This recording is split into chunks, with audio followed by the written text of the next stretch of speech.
El equipo de inteligencia artificial DeepMind de Google acaba de presentar un increíble motor de generación de vídeo llamado Veo 2. Y los primeros ejemplos que nos ha mostrado parecen ser incluso mejor que Sora. Vamos a verlo. Hola y bienvenidos a un nuevo vídeo. Todo lo que estáis viendo y vais a ver está generado con el motor Veo 2 de Google. Parece que el lanzamiento del generador de vídeo de OpenAI Sora ha forzado a Google a mostrar la nueva versión de su potente generador de vídeo. Los vídeos que nos están mostrando ofrecen una calidad realmente impresionante, con una increíble calidad de la imagen, aparentemente muy buena física y consistencia de los elementos y personajes. Pero veamos un poco más a fondo qué es lo que promete Veo 2. Veo 2 será capaz de crear vídeos hasta con una resolución de 4K.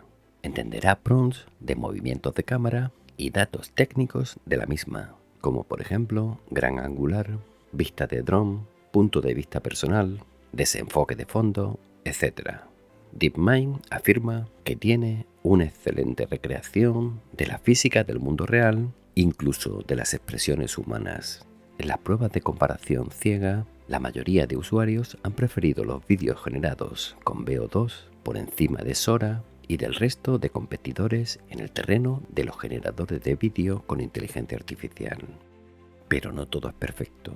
Ellos mismos han mostrado ejemplos como los que estáis viendo en pantalla de movimientos muy complejos como por ejemplo la danza o el skate, que son realmente complicados. Por el momento Veo 2 no es capaz de generarlos correctamente. Es de agradecer que no intenten mentir.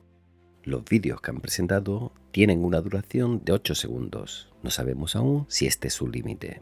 No sabemos precio ni fecha de lanzamiento, pero sí existe una lista de espera a la que puedes apuntarte en la página web de Veo 2 que os dejo en la descripción. En mi primera impresión, estamos viendo el motor de generación de vídeo con inteligencia artificial más avanzado hasta la fecha. Pero hasta que no salga no podremos probarlo. ¿Y a ti qué te parece? ¿Qué opinas tú?